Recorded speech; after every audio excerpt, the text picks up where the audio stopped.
Okay, the other day I made a video, um, and I said a few things, and I think they could have been misconstrued or misinterpreted, so I wanted to remake this video and just kind of clarify everything.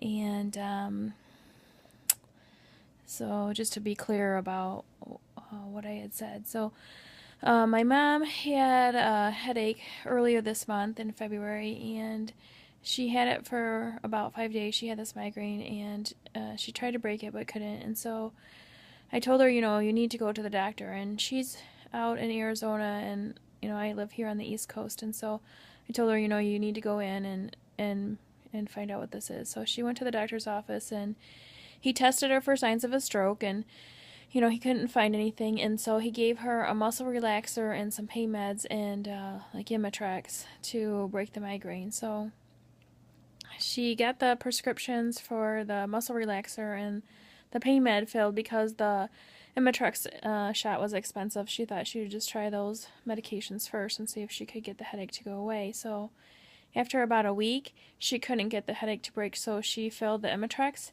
and then that didn't help either. So a few days later she called me after that. So a few days after that she called me, and she was in a panic and upset and crying that she didn't know what was going on.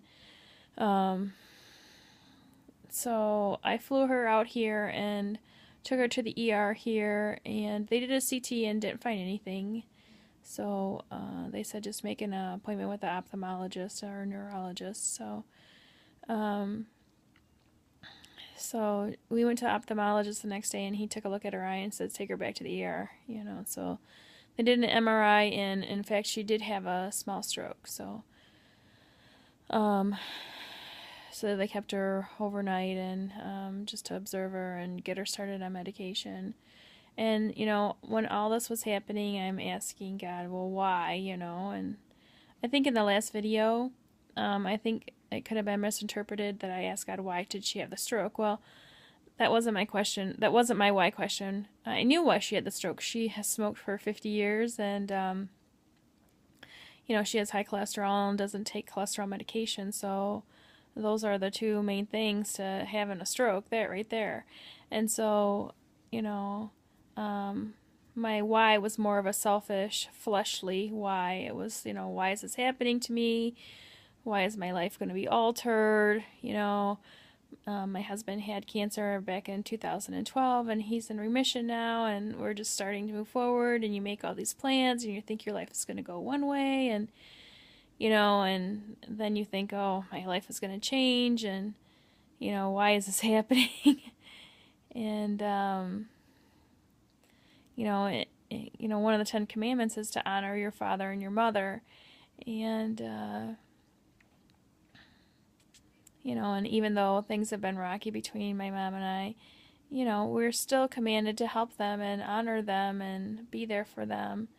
And, what dropped into my spirit was, to bless you. And this is happening to bless you. And so, basically God was saying, I'm looking at your response, I'm looking at what you're doing, and I'm going to use this situation, to bless you based on your response. And so, we don't always, things come into our life even though we,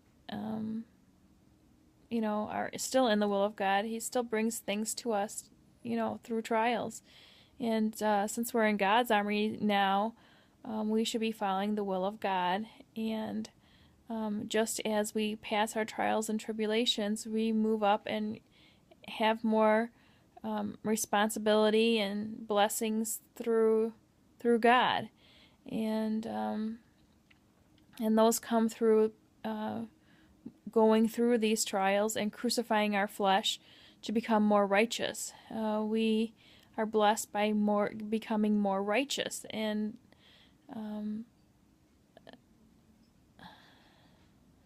so, we are to seek first the kingdom of God, and then all the things get added onto us. So as we're living our life, we should be seeking God's kingdom first. We should be seeking His will first. And even when we're in the will of God, things can happen. Apostle Paul had a deliverance ministry. He went out and healed all, through Jesus, healed the people and witnessed to them. And, and then he gets this thorn in his side, and, he asks God to take it away, 3 times. He's like, hey, I've been doing all these things down here, what about me? What about this thorn? What about my healing? And God tells him, my grace is good enough. And so, we're taught we need to press in on God and be in his will. And who knows, only Apostle Paul and God know why. It says that for him to not become conceited. So was it his pride? Did he need to make sure that because God was doing great miracles and wonders through him, was this allowing his pride to rise up and be out of the will of God? So only Apostle Paul and Jesus know that. So but we're the same way. We need to be pressing into Christ and following his will and praying and crucifying our flesh and becoming more and more righteous. And we do that through the tests and trials that come our way. And it'd be great if we could learn without them, but our flesh isn't designed that way. The spirit is willing, but the flesh is weak, as we are told. So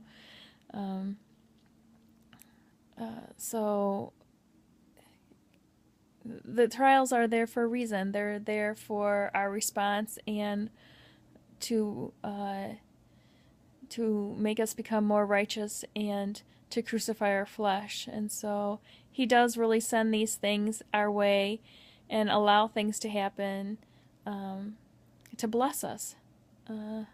It really is to bless you. So whatever trials or tribulations you're going through right now, press into Christ, press in, seek that hedge of protection that Christ has for his children, and